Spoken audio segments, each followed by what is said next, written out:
Hey, it's your favorite nurse leader, Bilquis, Sally. So we're going to talk about morning clinical. All right. There are so many benefits with having a good morning clinical.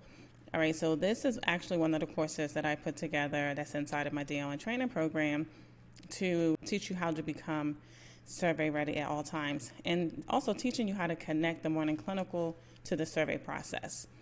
So before you even get started, you need to start thinking about when you have in your meetings, it should be outcome driven. All right, so you need to be thinking like, what is the purpose of my meeting? What goal am I trying to achieve in this meeting? Okay, and then you're going to go from there. All right, so if you can see here, the form that I have, and this is called having a meeting with a purpose. These are all of the things that you should be thinking about when you're having your meetings.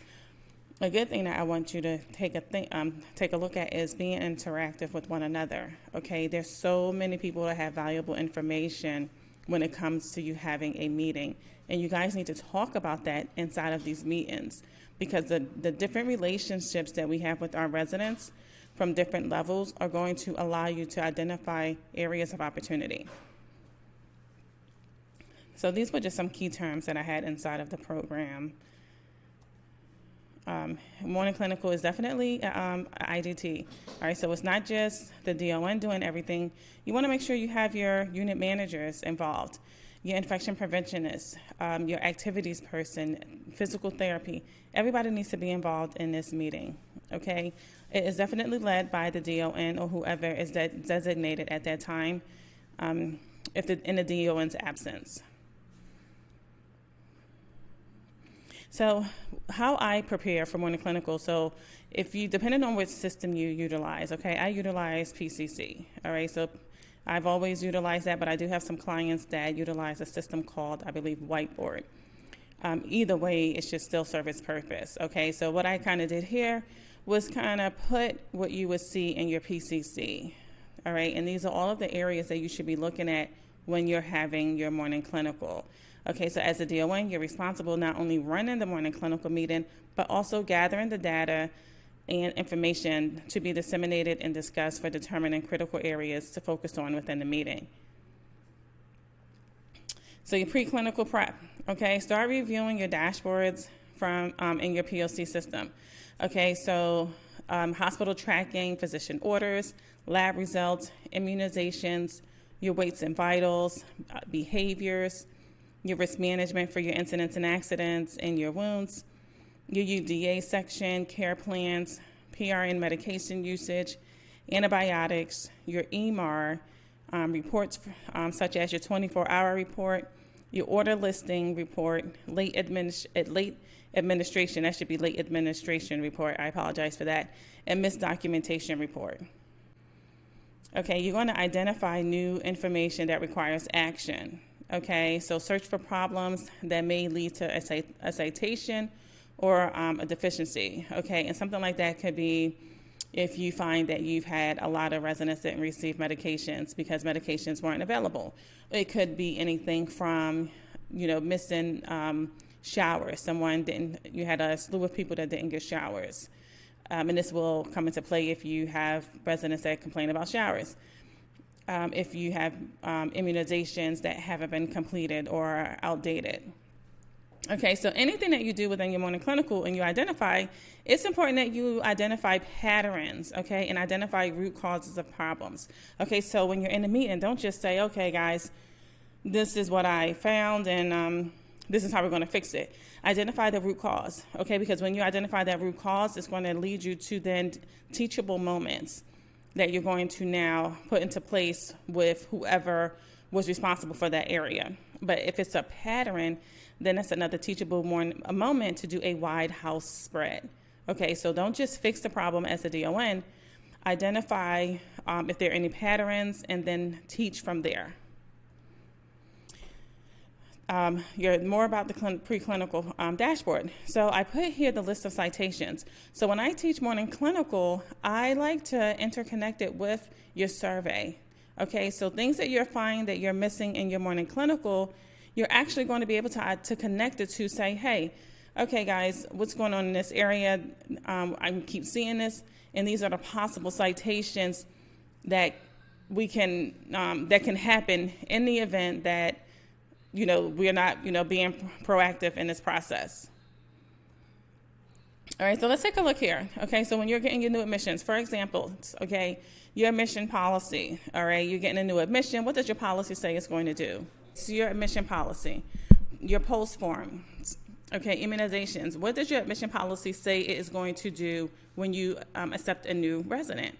Okay, so your admission policy, your post advanced directives, very, very important. All right, anytime you get your resident, you need to make sure that they have advanced directives in place in the event of emergency. Okay, suppose you accept an admission and you don't have a code status, and that person was actually perhaps a DNR. Something goes into play, and you do a full code because you didn't have the advanced directives completed.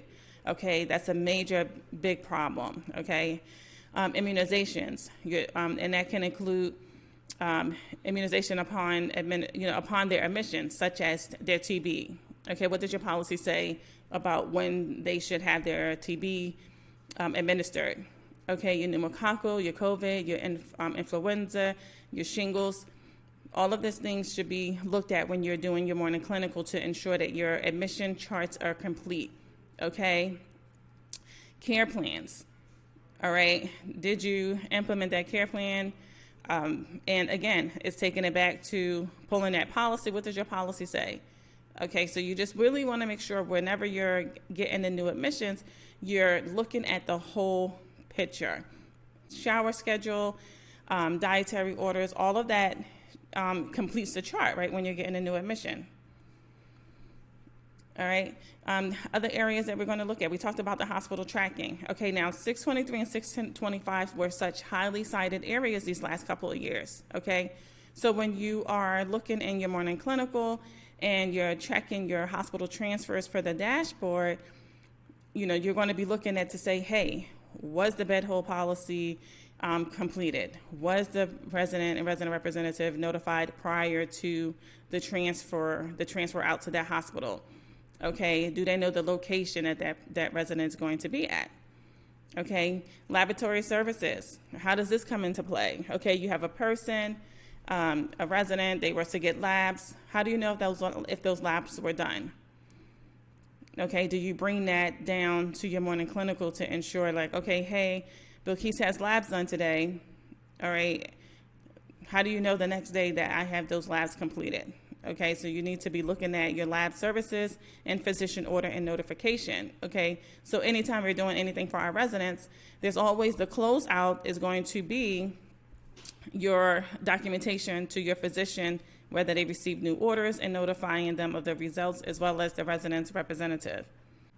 Okay, we talked about the immunizations. Okay, if you look here, immunization for influenza and pneumococcal immunizations are substandard quality care citations. Okay, so you want to make sure, again, if you have a resident and perhaps they had got diagnosed with flu at your facility, okay, you want to know, all right, did they have the flu vaccine? Those are questions that they ask you if you're in the state of Pennsylvania, and when you're doing your reporting, hey, did they have the influenza vaccine? Or if they had pneumonia, did they have the pneumococcal vaccine? Okay, so these are things that you want to be looking at, hence in your morning clinical. And your infection prevention nurse technically should be responsible for these areas, making sure that everyone is up to date with the immunizations upon admissions, and then whatever your facility policy is throughout. Let's talk about physician orders. Okay, review any orders for the new admissions. Okay, that's FTAG 635 admission physician orders for immediate care. Okay, so that's anybody who's coming into your facility. What orders approved from the physician? Did they have to make any changes? Okay, review new orders for residents. Okay, you have your physician come to your facility. Okay, and then they might write new orders. Okay, how are you going to identify that those orders have been transcribed appropriately? And we'll talk about that later when we talk about the order listing report. But these, again, are just citations that can come from not having a good morning clinical process and putting everything into perspective. Your behavioral health. Okay, we're talking about when you get ordered, those new orders for PRN medications, Or perhaps you have residents who had behavior documentation within that 24-hour report. What interventions were put in place? What type of staffing did you have that day? Okay, did you have any reportable events due to resident-to-resident altercations? Okay, ensure that your social worker is involved. All right, anytime you have any type of behavior issues, be sure that your social worker is involved, and be sure that you have sufficient and competent staff for those behavioral needs. Okay, your care plans, who's overdue for care plans? Okay, care plan timing and revision, a big one. Okay, we can talk about that, and perhaps when you have a resident that has a fall, and you don't update that intervention, and then they have another fall. Now this second fall could be a reportable because they may have fractured something. Okay, you can be cited for care plan timing and revision. Perhaps if you put that intervention in place, they might not have fallen again. Okay, so pay attention to your admissions, pay attention to when you're looking at care plans, who's overdue for care plans, what needs to be updated. And this is going to be, all this information you're going to be able to find right in your dashboard if you're using PCC. PRN usage of medications, okay? Things that you want to start thinking about, medications not used in 30 days, okay? Ensure proper disposal and documentation of those, and pay close attention to your resident who takes frequent medications, okay? Whether it be for pain, an antiemetic, or bowel regimen, okay? If they're taking frequent pain medications, that means you're not managing their pain appropriately. Okay, so you need to start thinking, okay, perhaps do another pain assessment. Why isn't their pain being managed? All right, an antiemetic. You have a person who's constantly nauseated, okay, but doesn't have any type of diagnosis to support a true diagnosis to be nauseated all the time. All right, so that might have to be something that you might have to look into a little bit further. Your bowel regimen. If you find that you have to continuously give residents your bowel protocol, then you might want to start looking at their medications. Okay, look at their hydration, look at their meal intake, look at their mobility status. Why are they frequently having to take medications to help them with their bowels? Under your risk management, we'll talk about your wounds. Okay, so anytime you have any type of new wound or any type of incidents and accidents, you're going to be making sure that you're looking at the whole picture under your risk management, okay? Your incidents and accidents, you're reviewing those in your morning clinical. However, you want to be sure whoever the unit manager is for that unit, that they gather those statements, that they looked at that care plan, that the intervention was put in place, okay, that the notification was done. All right, so you're reviewing, again, all of this information in your morning clinical. And I know it seems like it's a lot, but if you do what is hard now, when you have your survey, it's going to be easy. Your weights and vitals tab, all right? When you're looking at your residents with daily weights, okay, or if you have your, residents should be weighed weekly type of scenario, or is that being followed, okay? Pay attention to what your policy is, all right? For your blood pressure, your pulses, your respirations. Keep in mind, your weights and vital tabs give you a lot of information when it comes to your residents who you're transferring out to the hospital who possibly be septic. Okay, there are a lot of staff members that doesn't even know what sepsis looks like. So when you are looking at those clinical parameters when it comes to your vital sign tab, don't just bypass that and be like, oh, they have low blood pressure. Oh, they have a low oxygen level, and just clear it. No. Why is that? Always know the why behind any of these abnormal areas. Okay, and if it is someone who's constantly low and perhaps they might be on antihypertensive, they might not need it anymore. So it's going to draw you to start looking at your medication regimen for that resident. Okay, blood sugars is a big one. Okay, we have residents who are out of parameters. However, there's no notification to the physician. Okay, so you want to make sure all your residents who have blood sugars, if they're receiving insulin, that they're within their parameters, and then checking those every day. All right, on making sure they fall inside of those parameters. Your UDA, all right. UDAs are very important. All right, so check that when you're having your morning clinical, and then delegate them to the nurse on for that unit. Okay, if you have skill documentation, you might have a fall risk assessment, a pain assessment might be due. And then you want to divvy those out to the nurses on that unit. But make sure that you have your managers heavily involved in this process, okay? Because unit managers are essentially the DONs of their unit.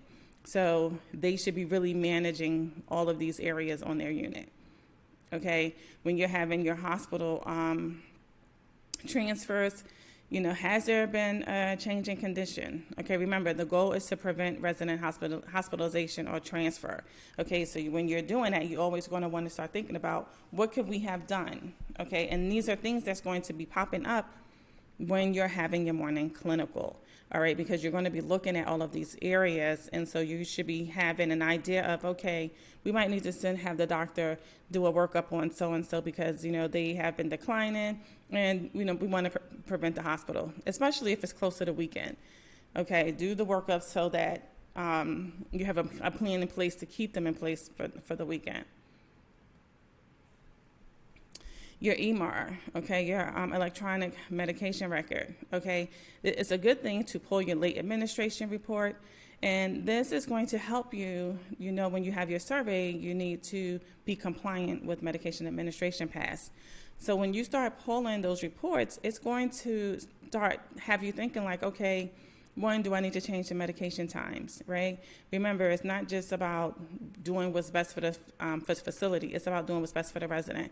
So you might have to start looking at changing some medication times. Okay, one side of the hall might be at an earlier time, and the back of the hall might be at a later time, so they can fall within that window. Okay, pull missed documentation report. Okay, and I say to pull this because is it missed? Is it like a true omission? Okay, why wasn't this medication provided? This to give you an idea if you have a process in a system error process, meaning someone isn't ordering meds appropriately and the meds might not be available. All right, so pull that missed documentation report. Okay, and again, if they're late, this is an opportunity that we can perhaps adjust the timings for the medications. And if it was missed, why were the meds missed? And then, of course, you have to do an incident report. And then remember, root cause is on everything, okay? Don't just fix the issue. Identify the root cause on any areas of opportunity that you find within your facility. Okay, antibiotics. Did the resident have to be placed on isolation? What's the diagnosis?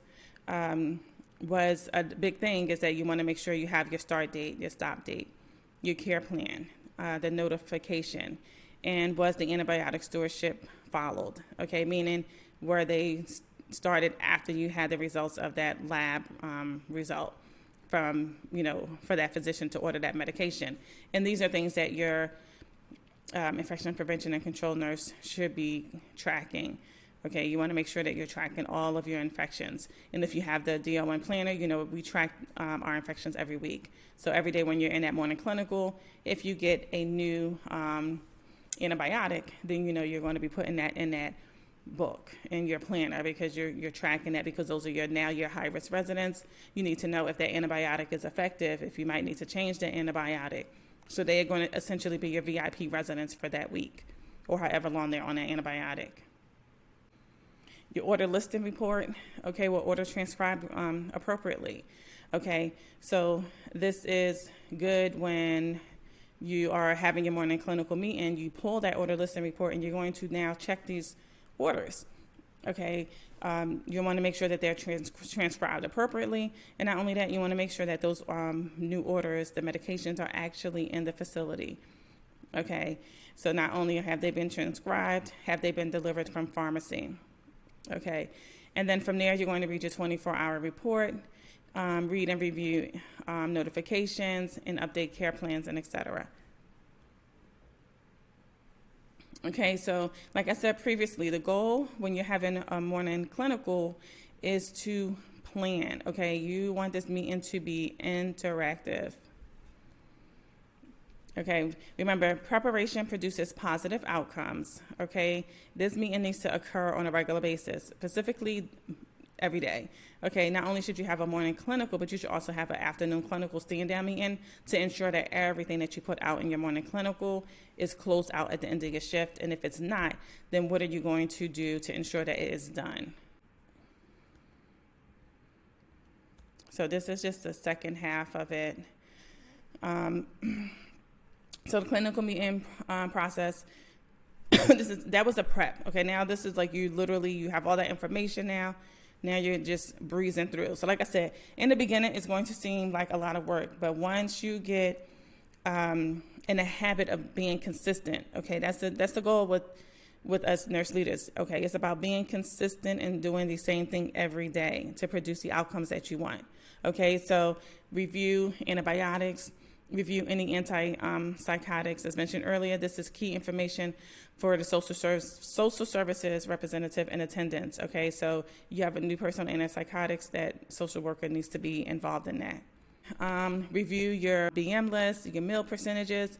Do you have any residents that have a decline in eating? Okay, what's the plan for them? If you notice that I went from, Bilquis went from eating 75%, for months to now all of a sudden, I'm down to 25%, 0 to 25% in my meal intake. Okay, so that's a change for me. All right, so you need to start looking at that. Review again, immunization tab, pull missed medication report, pull late medication report, and be on top of all of your PRN usage medications. Care plans that are overdue, you want to make sure you're reviewing orders in the queue. Okay, this gets missed a lot. Okay, if you're using PCC, and make sure you're looking at those queue orders. Okay, because the queue orders mean they're not active. Okay, and if they're in a queue, that means they can perhaps cause a delay in care. All right. Review your appointment calendars. Okay, we don't think about this too much. All right, who's going out for appointments? And I say that you want to review that because that means they have a consult. And you want to make sure that whatever they went out with, that you have documentation of what they came back with if they have any new orders. All right, and you want to make sure that everything is followed up with that. We talked about lab results and hospital tracking and for any transfers out of the residence. As a DON, you're going to be reading a 24 or 72-hour report. Okay, document any areas that require follow-up, such as MDRR notifications, missed medications, document findings using the morning clinical follow-up tool. That's something that I utilize for my DONs, and assign the findings to the appropriate person. And remember, anytime you delegate, keep in mind the 5 rights of delegation, okay? Don't just give it to anyone, all right? Because everything is about delegation and accountability. So whatever you put out, you need to make sure they understand and know the expectation of what you are providing them. But then you're the checker, okay? So it means they have to give it back to you, and you need to ensure that it is done, okay? And that's one of the big things as nurse leaders I found that we have a hard time doing is the delegating and the getting back, okay? Meaning we put it out, but we don't ensure that it was given back to us and it was done correctly. Okay, so there are 5 rights of delegation here: right person, right task, right circumstances, directions and communication, and the supervision and evaluation. All right, so it's fine, you can delegate. You can say, oh, I gave so-and-so to do it, but I didn't get it back. Okay, well, that's not my problem. Okay, if you delegated, it's your responsibility to ensure that it's taken care of. Review your new admissions thoroughly, and I say this because when you have your survey, you want to make sure that your charts are complete, because they're going to pull the list of those new admissions, and they're going to not only pull the new admissions, they're going to pull the discharge. So this is why you want to make sure that your admission charts are complete, okay? Looking at all of the things within your policy that says completes your admissions chart, you want to make sure that it is complete. If you're in Pennsylvania, we use what they call the post forms. If you have this, get this on admission, okay? And just be sure that all sections are filled out appropriately. Okay, the clinical meeting process, again, we're talking about diet orders, treatment orders, transfer status, shower days. Showers are a big thing. And when you're doing your resident interviews for rounding processes, showers always come up. Okay, so you want to make sure that your residents, when they are new to the facility, that they have been appointed their shower days, or they have their preference on however it is they want to have their showers. But you need to make sure that this process is done. Ensure that you have medications have arrived to your facility. So you get that new admission and you've come in the next day and the medicines are still not there. That's an issue. That's a major issue. So make sure that when you're coming to your facility, you have that part of your process where yourself or that unit manager goes and ensure that the medications are available for that resident. Okay, so tips to remember: complete what you start and ask yourself, but did you follow through? Okay, delegate tasks with the staff member scope of practice using the 5 rights of delegation, and follow up on delegated staffs. And then, like I said previously, anything that you start at the beginning of your shift, you want to make sure it is followed through at the end of your shift. Okay, so it's not like, oh, we have morning clinical and boom, that's it, let's go. And then, tomorrow you're coming in and you realize that everything that you delegated, you don't have anything back. So you want to make sure you have a clinical stand-down meeting where you're bringing that information back. It's signed off from the person who was provided the information to complete. And then that's the closure of it. Once you identify that, one, it was complete and it was completed appropriately, okay, then it is, that process is complete. And always ask yourself, but did you follow through? All right, so quick rundown on effective morning clinical, all right? Morning clinical and your survey process are hand in hand, all right? So yes, it's a lot that you have to do, but the sooner you get through on doing it on a consistent basis, it's going to make it so much easier to get through, okay? Now, when you have your morning clinical, there's so many other things that go into it, but there's courses that I have for each area. So we have a course on incidents and accidents. We have a course on your grievance process. There's a course on your hospital transfers. There's a course on your leadership.